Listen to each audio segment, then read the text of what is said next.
Last night, I treated my wife like a queen. We've been going through a rough patch lately, and this seemed the time to set things right. I'd taken the day off from work, ostensibly to take our two kids, one of each, Jack 14, Shayna 12, to a week-long soccer camp, but mostly to make sure everything was perfect. I began by sending 24 long-stem red roses to Melinda at her work. I wrote the note myself. Roses are red. My love for you true. My plans for tonight will make it clearer to you. Dinner's on me. Dessert is just you. Seconds and thirds. Guarantee you. Yeah, I know, not exactly Shakespeare, but I figured it would do the trick. I was right, but you knew that. I got a very passionate kiss at the front door plus a report on how jealous her coworkers were. Melinda fixed me with a lusty gaze. Lucky doesn't being to describe the night you're going to have. I took charge immediately and corrected her. This night is all about you. Step 2 was to draw my love a steamy bubble bath, complete with a glass of perfectly chilled Chardonnay. I told her to take her time while I got dinner ready. Not that I was cooking. I simply drove to her favorite Italian place and picked up dinner for two. I popped it into the oven upon my return. I just finished setting the table when I heard Melinda behind me. You are a naughty, naughty boy. I turned to see a vision in red. Melinda was wearing everything I'd bought today. The peignoir, the bra and panties set, the garter or stockings, and the shoes. The red stilettos that screamed, "Screw me." She had no idea just how naughty I planned on being. Dinner and lots of wine later, I lead her to our bedroom. She followed willingly as I slowly undressed her along the way. Laying her on the bed, I rained kisses all over her body. I sucked her dugs until they were swollen, red, and erect. I nibbled that certain spot at the base her neck that had her squirming beneath me. Basically, I tortured her with foreplay, constantly moving around her body as soon as she got really into whatever I was doing. I screwed her through a second and then third load before we screamed our simultaneous orgasms. We rested for a few minutes, saying those words that lovers say. Actually, I was doing most of the talking. She was somewhat incoherent. I told her again and again how much I loved her. I crawled into bed next to her and fell immediately asleep. I slept very soundly. Awaking early the next morning, I showered and was out the door before she knew it. I left a note reminding her that I would have to work late to make up for taking the day before off. Oh, I definitely had my work cut out for me today. Today, I, Timothy Allen Pick, am sitting in ambush for a 3:04. I checked my watch, any minute now. The 3:04 would be my wife of 16 years, Melinda, the aforementioned queen of last night's amorous activities. Melinda's been cheating on me for, well, as near as I can determine, the better part of a year. I've been sure for the last month, suspicious for 2 before that. My suspicions were based on the little things that flow back and forth between couples, the behaviors, the habits, and most importantly, the easy evasions that hint something's not quite right here. For instance, there were lots of little things that by themselves were all innocently explained. Things like our sex life being way down while Melinda dressing sexy was way up. She was feeling it. I sure as hell wasn't getting it. I know that's not much to go on. One of the primary instances that caught my attention and coalesced my observations into suspicions was a night out, without the kids. Melinda met me at the restaurant having come directly from work. Come turned out to be the operative word, because Melinda had the unmistakable glow of someone who just had really good sex. It was in her eyes, her face, and particularly in the way she moved. That night when I should have gotten lucky, she begged off sex citing a mild yeast infection. I settled for a B job and decided to find out the truth. So I started checking up on her, monitoring her time away from me, checking the laundry, and listening very, very carefully to everything she said. It's amazing the things you pick up in common conversations when you really pay attention. I've always operated on the idea that a woman will do everything she can to avoid an outright lie. This doesn't mean you'll get the truth. It means you have to really listen and consider all of the possible meaning of the words being spoken, almost as if you were playing verbal chess. So many possibilities and permutations. I was surprised at the subtle insinuation of disrespect that permeated our interactions. There was an undeniable condescension. I seemed to have lost my former position in the hierarchy and equality of our relationship. That and it was difficult to get a hold of her at work on Tuesday and Thursday afternoons. Even though in my mind my suspicions had turned to certainty, there was nothing worth going to see a lawyer about. Then I found what I needed, actual physical evidence. A pair of cum-crusted black sheer panties. I knew the last time I'd seen her wearing these panties. I knew to the day the last time we'd had sex. The discrepancies between these two dates added up to infidelity. As far as I was concerned at that point, she was more likely guilty than innocent. Confronting Melinda was a little more problematic. I mean, she'd been lying to me for who knows how long. I assumed that she had her cheating excused by some form of perverted rationalization. I decided on a simple, straightforward approach. I suggested another husband and wife only night out, reminding her that she owed me. I asked her specifically to wear the black sheer panties. That night as we dressed, I reminded her about the panties, and she said I wouldn't be disappointed. Dinner was fine as I generously poured on the attention and the wine. By the time we got home, Melinda was as horny as I'd seen her in years. Strip for me. I lay back against the headboard, hands behind my head. Come on, you sexy thing. Show me what you got. Melinda began to sway drunkenly, but shook her head. Melinda, you owe me. We haven't had sex in almost a month. Actually, it was just 2.5 weeks, but I wanted her to say that. I waggled my finger at her. We had sex the day you went on that trip. It's only been, she paused, 2 weeks. 2.5 weeks. Fine, 2.5 weeks. One fact agreed to. Come on, you sexy thing. Take it off? Okay, but don't expect this every time you take me out. I nodded my head as Melinda slowly disrobed. She unzipped her skirt, bent over, and hooked her thumbs in the material. Hey, who's doing this strip tease anyway? She was trying to joke, but I heard the hard edge beneath her tone. Hey, I thought this was about pleasing me. I want to see those.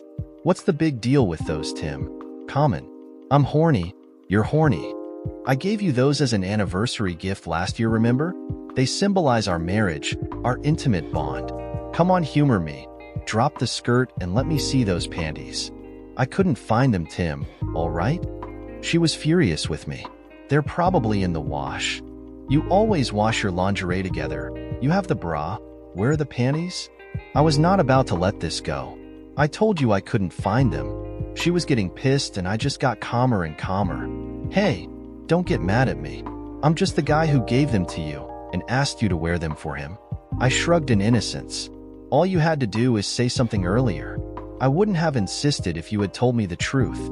All you had to do was be truthful. What's so hard about that? So the last time you wore them was right before my trip.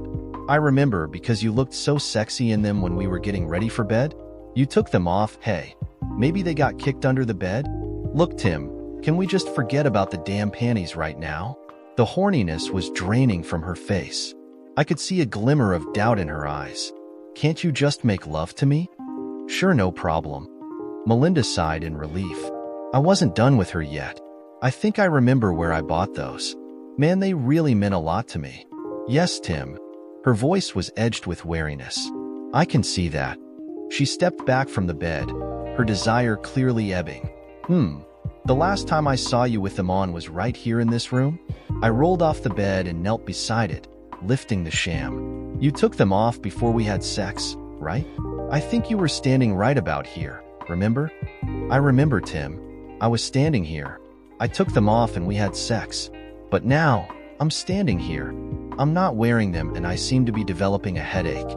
I think I'll give you a rain check on the rest of the evening. Melinda began to pick up her clothes. Well, what's the problem? They're just panties, no big deal. Melinda looked miserable. Are we okay, Melinda? Is there something you want to tell me? I mean, it's been 2.5 weeks since we had sex and I make a simple request and now I'm in the doghouse. Why didn't you just tell me that you didn't know where the panties were? What's so hard about being honest with me? Why would you try to hide something like that? I don't know. I didn't want to disappoint you. I know it's been a while since we've been together. We're both so busy with careers and family. I guess I've turned next to nothing into a big to-do. I am sorry. Me too. Well, how about we reschedule? Well, looky here. I smiled as I pulled out the crusty underwear and extended them to her. She took them, looking puzzled, momentarily horrified, then, surprisingly, confident. So that's where they've been? I thought I'd looked there. I had to give her credit. She was recovering very quickly. Go ahead, put them on. They're filthy, Tim. I'll make sure you're the first to see them after I wash them. That's it. I had to admire her brazenness. Why? Is there something else? We haven't had sex in 2.5 weeks. We agreed the last time you wore these you took them off before we had sex. Explain to me what they're all crusty with. I silently congratulated myself on not sounding accusatory. It looks like load. What happened next was a bravura performance of lies and evasions. We were wrong on the dates and timings of when we'd had sex. She even made a big deal over realizing that I suspected her of seeing someone else. I was jealous over nothing. The capper. She, though it was cute that I suspected her of being a sex-crazed vixen. I apologized profusely for my jealousy and poor memory. I watched the look of conquest glow from her. I'm sure she thought everything was all right. It wasn't all right. She was wrong. It wasn't nothing. And there is nothing cute about being a 304. I knew that much. My apologies dissolved into a white-hot, quiet anger. My anger ushered in a change of perspective. I was no longer in doubt. I knew then that she was screwing someone else. As far as I was concerned, our marriage was over. I knew, and soon, she would know that I knew. When you're no longer in denial, you can actually find out a lot in a very short amount of time. I wanted incontrovertible evidence. Basically, I wanted to catch her in the act, and I was willing to do whatever it took. It's amazing what they can do with modern GPS equipment, a tap on your own phones, a bit of computer snooping, and a couple of digital voice recorders. All too soon I had a fairly clear picture. Who he was, what they did, how often, and most importantly, when they planned to meet next. Her lover was some guy named Ernie. They met 2 to 3 times per week, Tuesday, Thursday, and frequently Saturdays, usually at a motel on the other side of town. It all seemed so routine when you listened to the recordings. The biggest surprise for me was the complete lack of guilt on Melinda's part. In the taped conversations, I was usually characterized as simply someone to be scheduled around. That was it. I was a complication to their being together. When I realized Melinda's utter lack of concern and the depth of her disrespect for me, I went from some ambiguous thoughts of possible reconciliation, with her really having to make it up to me, to absolute retribution. She was going to pay. I wasn't going to fight for her. She was now the enemy. I was going to fight her for everything. It's amazing what that kind of clarity that can do for you. I can even tell you the exact moment that I reached that tipping point. It occurred in the hearing of her side of a single conversation shortly after the panty incident. A voice recorder in her car got this side of a cell phone conversation between Melinda and Loverboy. Melinda, suspicious? Not anymore. Tim trusts me completely. You should see him go out of his way to be nice to me. It really is quite cute. Melinda. I just explained that the crusty semen in the dirty underwear he'd found was his. I said that I'd been looking for weeks for those panties. I thanked him for finding them underneath the washer. He bought it without a second thought. Melinda, laughing. Yeah, but he's my dumb man. Melinda. Yeah, I do adore it. Be patient, I'm almost there. Melinda. No, Ernie. I've told you before. I loved him. He's my husband. Melinda. Yes, I love you too. But in a different way. Thank God I don't have to choose. I have the best of both worlds. A husband who makes love to me and a lover who totally screws me. It's funny the things you can consider when you no longer care about the other person. The witch was going to pay big time. Playing the cards you're dealt. My payback was multi-pronged. I wanted Melinda to suffer short-term and long-term. If things went as planned, Melinda would never forget her cheating. I can't say I was looking to put a hurt on Ernie. As far as I was concerned, he was just an opportunistic prick. If trouble came his way, so be it. Our kids were a different story. I wanted to protect them from the initial blast of our family dissolving. Plus, I wanted it all to land on Melinda. I wanted her to look into their sad faces and know that she alone was responsible. In that way, they actually determined my timing. I waited for the school year to end and arranged for them to attend a week-long soccer camp at a university a couple of hours' drive away. The camp ran Monday through Friday. I dropped the kids off Monday morning and took the time to talk with the camp directors. I explained that I was having serious problems with their mother involving faithfulness and possible drug use. I tossed that in for effect. It definitely got their attention. I told them I'd be filing for divorce today or tomorrow, depending on when she dragged herself home. I wanted to shield the kids during the initial days of anguish. The directors were very sympathetic. Today, Tuesday, was the day of reckoning. Melinda was scheduled to meet Ernie at 4 in the afternoon. I spent that day getting all my ducks in a row. Divorce papers ready, locks changed, bank accounts and credit cards taken care of. This was a day Melinda would never forget. I checked my watch again. Timing was all important. I smiled when I saw her car enter the parking lot. Operation Slap the 304 Down was now operational. I called Melinda's work as soon as I saw her car turning into the parking lot. I left a quick message on her voicemail saying there was an emergency and to call me on my cell phone as soon as possible. Ernie arrived a few minutes later. Damn, he was young, mid to late 20s by my guess. Any remaining trepidations about my intended course of action vanished when I saw Melinda enthusiastically kiss Ernie. I called her cell phone while she was still kissing him. She looked at her phone and did what I thought she would. She let it ring. I hung up at the start of her voicemail and called again. I figured she would either turn her phone off or lock it in her car. That way she had plausible deniability if I was to ask her later why she didn't answer. She chose option number 2 and locked the phone in her car. That's when I left a message that said there was a family emergency and that she needed to call me as soon as she could.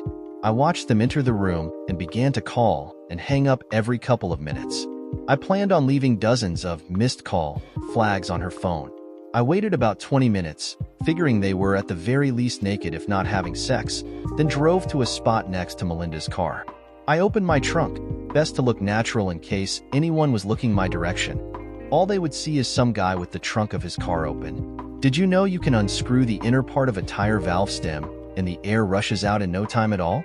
In less than 3 minutes, I flatted both tires on the driver's side of Melinda's car and screwed the inner valves back into place.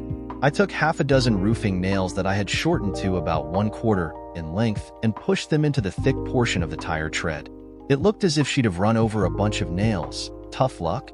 Ernie's truck received some special treatment. Okay, I wasn't looking to physically hurt Ernie, but since I had the opportunity, one decided to screw with him too. I had borrowed a small floor jack, so I jacked up the front of his car and loosened the oil pan bolt until it was just holding on. I lowered his car, put the jack in my trunk, and closed it. I was finished with everything in 15 minutes. I drove off and waited for them to finish. They came out of the room 2 hours later with more kissing and hugging. The only noticeable difference was that Melinda's movements were more languid and affectionate. She gets that way after sex. Her movements were anything but languid when she saw the 2 flat tires. She was gesturing and waving her arms around as she walked front to back alongside her car. Ernie must have said something stupid because she turned and said something that had him putting his hands up in front of him as he shook his head and backed away. Idiot. I called her phone. She looked in the car and fished around in her purse for her car key. I swear you could see her flinch when she saw the number of missed calls. It was showtime. I saw her dial and prepared myself for my performance. Hello, Tim? Have you? Her voice sounded shaky and nervous. My God, Melinda, where have you been? I was yelling into the phone. I paused to take a breath. You don't have to yell, Tim. I can hear you just fine. I've been trying for hours to get a hold of you. Where are you? Why aren't you at work? I had my voice pitched right at the edge of panic. Melinda started to stammer out some lame excuse. I started talking over her. I began to crinkle some paper and break up my speech pattern. Be quiet and listen. There's been a serious at the soccer camp. Both kids have been taken to. I'm on my way to the hospital. They're for emergency surgery. The doctor's sure if make it. Hurry. Shit, my battery's dying. Did you get that medical center? I'll meet you there. Hurry, Melon. I hung up and turned off my phone. I could see her shouting into the phone. Then she swung into action. Melinda pushed Ernie to his car, and soon they were heading for the freeway. I waited until they were out of sight, then drove to Melinda's car. I pulled the phony nails out of her tires and refilled them both with cans of Flat Fix. She was going to need her car before the end of the day. I had 2 more calls to make before I drove home. I headed for the freeway they would be taking to get to the university. I stopped at the first emergency call box on the freeway and pulled out 2 of my voice recorders. I was soon talking to the State Highway Patrol. I pitched my voice low and added a southern drawl. Hi, officer. I want to report a case of road rage, I guess you'd call it. I was going the speed limit. I said that with emphasis. and this blue Toyota pickup just came flying up behind me, right on my bum. Excuse my language.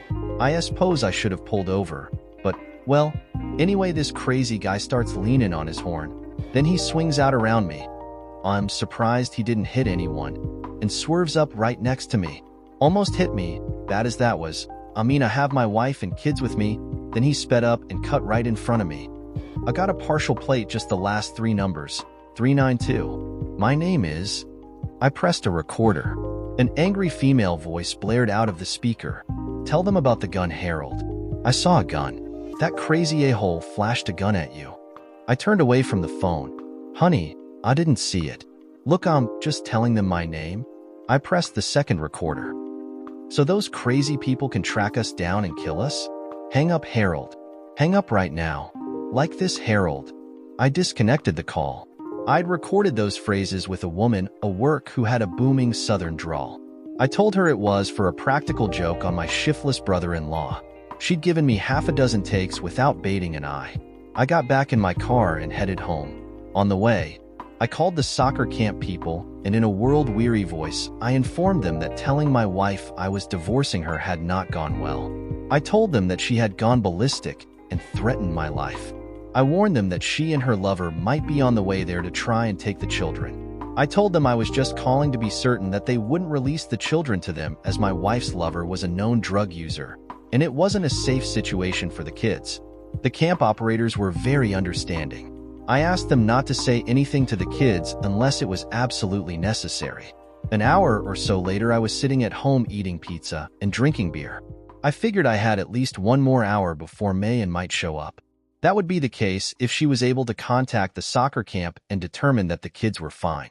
I didn't think that likely, as I had made all the arrangements, and she didn't even have the proper name for the camp, let alone the phone number. If she got to the university, she would then find out that there wasn't a university medical center or hospital. If she got there, I had to smile at that. If the oil drain plug had fallen out, she and Ernie were sitting by the side of the road. A couple of hours later, the camp called to report that Melinda and a male companion had indeed shown up. They arrived in the company of the state police. The police had pulled them over for speeding and just about strip searched them looking for weapons. Something about a report of road rage. The camp officials assured her that the kids were fine, but that they had refused to let Melinda see them, unless it was in the presence of their father. She asked them, "What the hell is that supposed to mean?" That's when one of the camp people mentioned the impending divorce and asked if the man she was with was her husband or her lover. They said Melinda went white as a sheet. Then she became hysterical. The state police had to escort Melinda and Ernie off the campus grounds. Then the soccer camp folks made my day. I couldn't have planned this part. While Melinda and Ernie were talking, one of the staff mentioned the drug user reference to the police. They pulled Ernie over just after they left the campus and searched him again. Evidently, Ernie got pissed and got into it with one of the officers. They arrested him for driving while impaired. Melinda was deemed unfit to drive due to her hysterical emotional state and was taken into temporary custody too. I received a call from the state police no long after speaking with the camp folks. I had a very nice conversation with a Sergeant Waterston. I explained that my wife had been cheating on me and that I'd finally had enough. Melinda was informed this afternoon that I had seen a lawyer and had filed for divorce. I gave the sergeant my lawyer's telephone number. The sergeant asked if I'd stay available as he wanted to talk to my wife. I said sure, but don't be surprised if she denies everything. I even suggested it was okay with me if they wanted to take a vaginal swab. He declined. A half an hour later, he called back. They were releasing Melinda and that my wife wanted to talk with me. I told the sergeant that she was free to call my lawyer at the number I had provided. He kind of laughed a little when he asked if I was coming to pick Melinda up. I informed him that her car was in the parking lot of the motel where she'd been screwing her lover. He chuckled a little at that. 10 minutes later, the phone rang and I saw Melinda's cell number on the caller ID. I picked up and said nothing. Finally, after a long pause, I heard an inhalation and Melinda's quavering voice. "Tim, I don't know what you think is going on, but please don't make this any worse than you already have. Your adultery has destroyed our family, you stupid 304. I hung up and turned the ringer off. I would have loved to see her face when she heard the new answering message on the machine. "Hi, this is Tim. Melinda no longer lives here. Her cell number is?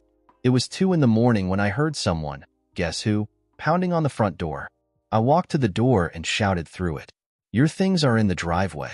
I'd packed, okay, stuffed her clothes into a bunch of trash bags. Take your cheating bum and go away. Tim, please let me in. Melinda sounded absolutely exhausted. There's been a terrible misunderstanding. We need to talk. I love you, Tim. Please. We went back and forth. I didn't budge. Finally, I replayed part of a phone conversation I'd taped when she was driving in her car. She was talking to Ernie and saying how much she loved having sex with him. I turned the volume up loud when it came to the part of their sex conversation. Melinda started to cry. I told her to get her stuff and go stay with her lover, or whoever else she was screwing. She finally left telling me that she was going to her parents and would be back tomorrow to straighten this all out. The next day didn't quite work out the way she intended. Actually, none of the days that followed worked out for her. I was as relentless as I was unmerciful. I had her officially served at work on Thursday. That little stunt had her waiting by my car at the end of the workday. She was furious. I have nothing to say to you, 304. I was quite pleased with my ability to remain calm. Don't you dare talk to me that way. I can't believe you had me served at work. Do you have any idea what you've done? She was as angry as I've ever seen. What I've done? I'll talk to you however I chose.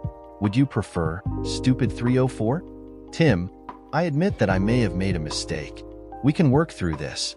I love you, Tim. Let's stop this silliness and... Silliness? You're a cheating, stupid 304. If I give you $20, will you go away? How dare you? I am your wife, Tim. I am the mother of our children. Now they are going to be coming home tomorrow and they are going to find... me. They are going to find just me. I imagine you, the stupid 304, will be on your back somewhere with Loverboy. Tim, please stop calling me names. It's not going to help us. We need to talk about this. I realize you're angry and upset, but we can work through this, Tim. Our marriage can be stronger for this. Would you listen to yourself, you stupid 304? Stop calling me names, Tim. Okay, answer me this. I glared at her with an intensity of hatred that surprised even me. She wilted before me. You chose to be with another man. You stripped naked before him. You gave him B-job and let him screw you. By doing this, you risked everything. Our marriage, our family, my love and respect for you. My health, by the way, dearest. I've been tested and I'm clean so far. HIV testing is a 6 months wait. She paled at that comment. You risked everything. What did Loverboy risk? No, it's not like that. Melinda was shaking. You risked everything. He risked nothing. What did you get? Tell me what you got. You're about to lose everything, Melinda. What did you get from your lover? What did you get for throwing all of this away? She just shook her head, unable to speak. That's exactly right. You got nothing? No jewelry, no trips to romantic locales, no cars, nothing. No secret bank account, no suitcase full of money. Not one damn thing, did you? You got nothing. Well, you're right about one thing. I have absolutely no right to call you a stupid 304. A 304 is smart enough to get something for sex. You screwed another man for which you got nothing, and now you're going to lose everything. You're not even smart enough to be a decent bitch. Calling you a bitch is giving bitches a bad name. I guess that just makes you a really dumb bitch. I drove away with her sitting on the ground sobbing uncontrollably. Screw her. Cashing in my chips. I'd arrived for the lawyer's office right on time. I had even stopped by the house to shower and dress in a suit. I wanted her to see me at my best. I sat opposite her in the lawyer's office. If I cared for her in any way, the look that Melinda leveled at me should have wrung my heart out. Her pain was palpable. My expression remained calm and impassive. My resolve was unwavering. She made one last effort to put off the inevitable. I simply glanced down at my watch, then back up at Melinda. Her shoulders slumped. She picked up the pen and asked my lawyer where to sign. Victory was mine. I felt like I wanted to do some silly end-zone dance. The first document she signed was the petition for divorce, citing irreconcilable differences. At one time, I had cared deeply that the cause be listed as adultery. I was fortunate to have a lawyer who really knew how to bring on the pain. The key, she had told me again and again, was in the terms and conditions of the divorce. Success was determined by knowing what the other side wanted and what you could force them to give up in return. The whole signing process was literally a performance my lawyer and I had choreographed. There were props and characters. It was really quite impressive. The next document was a name change request. Melinda was being required to revert back to her maiden name. If you don't think that's a big deal, guess again. She was no longer going to have the same last name as her children. That point alone almost sunk the agreement. Oh yeah, that one hurt big time. I watched as Melinda relinquished my surname, tears trickling down her cheeks. A small black tray was placed before her. This time when Melinda looked at me, her expression seemed hollowed out. Then it hit me, and I actually felt a twinge of sympathy for her. It wasn't just that any hope of avoiding this was failing. It was more than that. The realization of loss was being overwhelmed by the actual reality of surrender. Her losses were suddenly real. These were not negotiating points any longer. She looked at the tray and shuddered as she removed her wedding ring. As soon as she placed it on the tray, it was quickly removed from the room. She twisted her engagement ring on her finger. I had let her keep it, but even that small victory was about to turn to ashes. Do you know why I'm letting you keep that ring, Melinda? I gave you that ring when I asked you to be my wife. I want you to keep that ring to remember all that we promised and all that you've thrown away. I pulled my wedding band off my finger and pushed it toward her. You can have this back. It's still whole and complete. I kept my promises. One of my lawyer's assistants returned with the tray. Melinda's ring had been cut in two. I picked up the pieces and held them in my open hand, then tossed the pieces into a trash can. Worthless crap. Melinda seemed to waver in her chair and reached out to grip the table. Her head was bobbing slightly. My thrill of victory was beginning to fade. I actually began to feel sorry for her as the next document was placed before her. A quitclaim deed for her share of the house. The key here was that the monetary value of her share was being put in a college trust for the children with her as trustee until they came of age. Finally, we came to the document that had leveraged her acceptance of everything that had preceded it. The custody agreement. My lawyer spoke clearly. Do you fully understand the conditions of this custody agreement? The children remain in the house. Parents alternate living in the house on a weekly basis. The transition of custody to occur every Sunday between the hours of 6 and 7 p.m. All expenses to be borne equally until the child finish college or reach the age of maturity. If you agree to these conditions and arrangements, just sign at the bottom. I watched my soon-to-be ex-wife sign. The pen fell listlessly from her hand, and she began to cry in earnest. Defeat is not a pretty sight, and it lasts a long, long time. I had been a step ahead of Melinda from the moment she exited that motel room with Ernie. My position was unchanging: divorce and controlling custody of the kids. I guess she thought she could find a way around all this. I had a coup of things going for me. The kids, of course, were the key. I bent over backwards to protect them and ensure that Melinda and her parents had access to them. I also promised not to tell the kids what their mother had done that led to our divorce. That was couched in the language of, your mom and dad are parting as partners, but not as parents. The other key was the threat of revealing and releasing video evidence of Melinda and Ernie. Although, truth be told, I really didn't have any. Years before, a friend told me that he'd seen an adult movie starring an actress who bore a striking resemblance to Melinda. I checked it out and had to admit that there was a real resemblance. During the planning phase of my retribution, I turned that resemblance to my advantage by buying a number of those movies. I found a couple of videos with actors that matched a verbal description of Ernie: mid or late 20s, average height and weight, dark hair, etc. By taping portions of the videos off the TV with my camcorder, I was able to produce a pretty graphic motel room session. It looked like video shot under poor lighting conditions. It was especially effective when viewed on the 2.5-inch LCD screen of the camera. It looked like Melinda being screwed by Ernie. Melinda would have spotted it as a fake in a second, but not her dad. We had a meeting where he tried to convince me to give Melinda another chance. He said that he was willing to pay a lawyer to keep the divorce from happening. So I showed the video to her dad. I told him this was one of the easier ones to view, and that I had hours of the stuff. Evidently, he was very effective in persuading Melinda to drop her opposition. I guess I would be too if an irate son-in-law was threatening to email the video to everyone and anyone they knew, family, friends, co-workers, etc. The clincher when all was said and signed was the joint custody. Alternating weeks, I made sure that there was specific and clear language in the agreement that Melinda was prohibited from bringing her lovers. I insisted that the plural be used into the house. Call and raise. You know what's funny? The last thing I expected when getting divorced was the effect it seemed to have on women. I'd be lying if I didn't say that my own self-esteem had taken a huge hit after being cucked by Melinda. You can't help but feel you're not much of a man. At the very least, you must be a lousy lover. I was shocked to find out that my new marital status, or lack thereof, was like catnip to women. During the divorce, I had stubbornly taken the high ground regarding revenge sex, or even dating for that matter. That just wasn't who I was. Plus, my lawyer insisted on no additional complications. But as an officially single man with good credit and plenty of disposable income, suddenly, I was a catch. And you want to know what was even better? There were a lot of women out there determined to see me through this difficult time.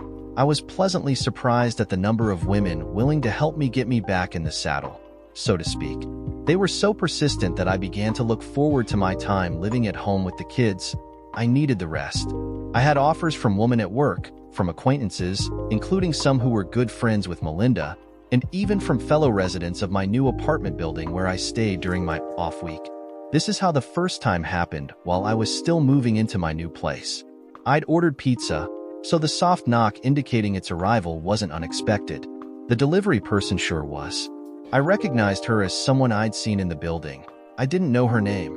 "Hi, my name is Darlene." She pronounced it Darlin, with a "in," and I'd just like to welcome you to the building. Darlene was average-looking and had an easy-to-like quality about her.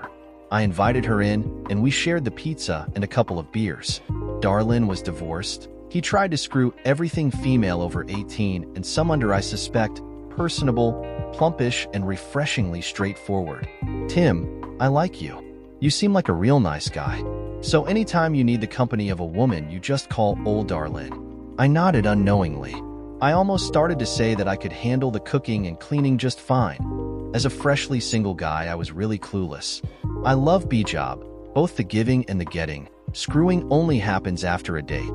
Darlene had spoken so clearly and matter-of-fact that I wasn't even erect. "Now, let's see that tool of yours, yet." "Well, all right, Tim. You've got a good one here, lucky me." It was, without a doubt, the weirdest proposition I had ever received. It was followed by one truly excellent B-job. There's just something to be said for a woman who truly enjoys giving B-job. I realized that Darlene was such a woman. Lucky me.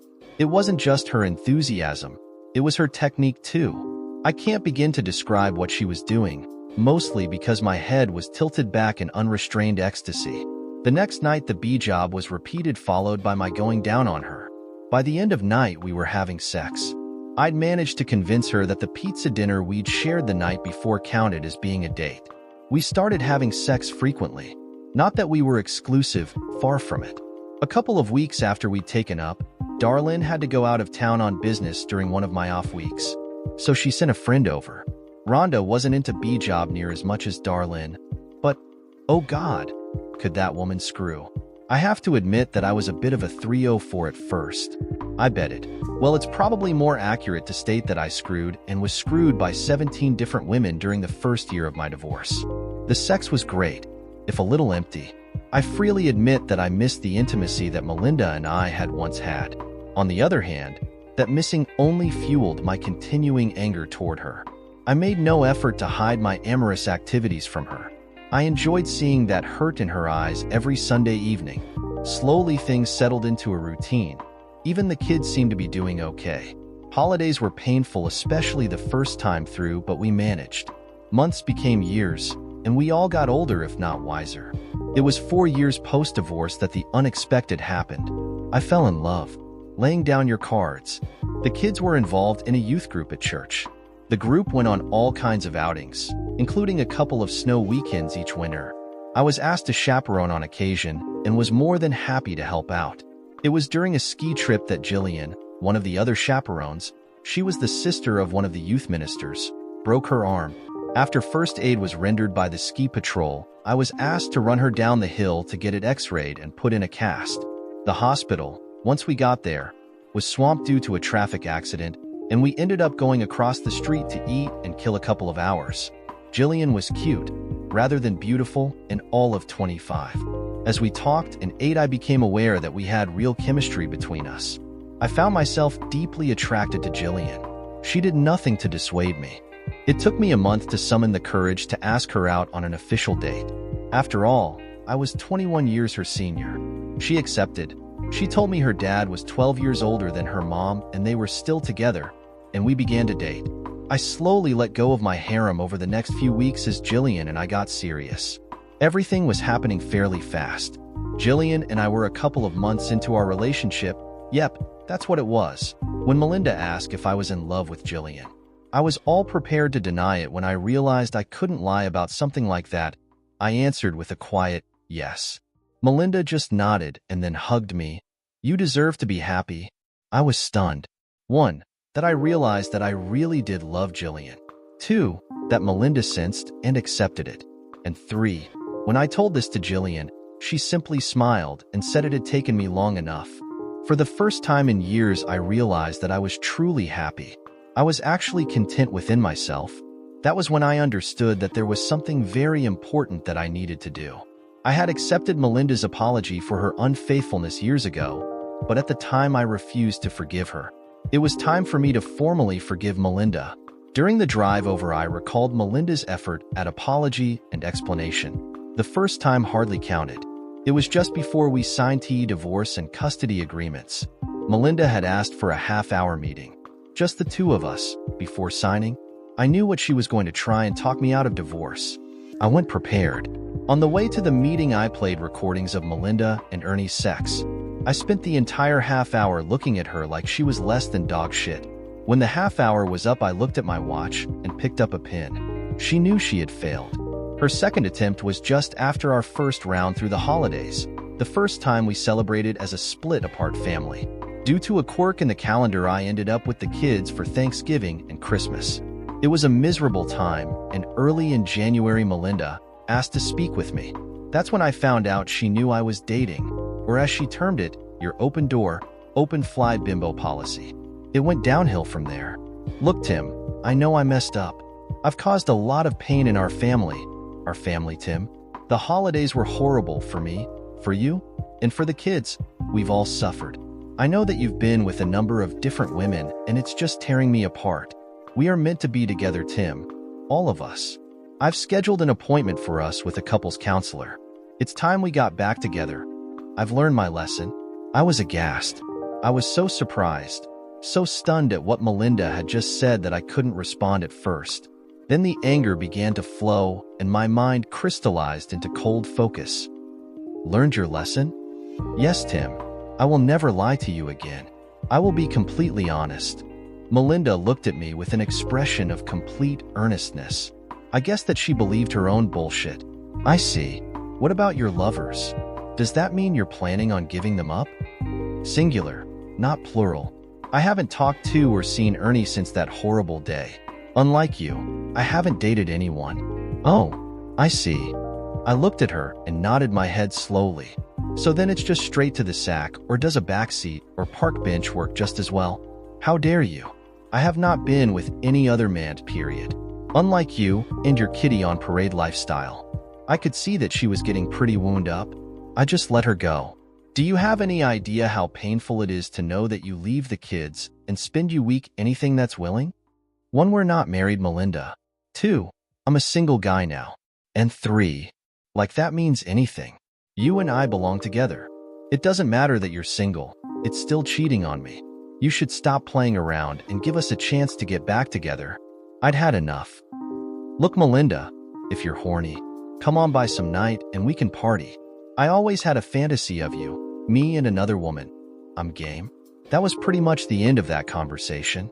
Melinda would try again every 6 months or so. It was only about a year ago that she was able to apologize with any real sincerity. She'd been in therapy, and I guess it seemed to help. I realized that as soon as she began to speak, even the tone of her voice was softer than usual. Tim, I want to start off by saying that I don't believe that I will ever be able to realize how deeply I hurt you with my betrayal of our marriage and my unconscionable lying to cover it up. I can't begin to tell you how sorry I am for the pain I've caused you and the kids, all because of me selfishness. It's only through therapy that I've come to understand how despicable and disgusting my behavior was. I am truly sorry. Apology accepted. Melinda went on to tell me that her infidelity, she never called it anything else after that, was a result of undiagnosed depression, a midlife crisis, and a complete breakdown in her values, morals, and ethics. She had been unfaithful, simply because she could.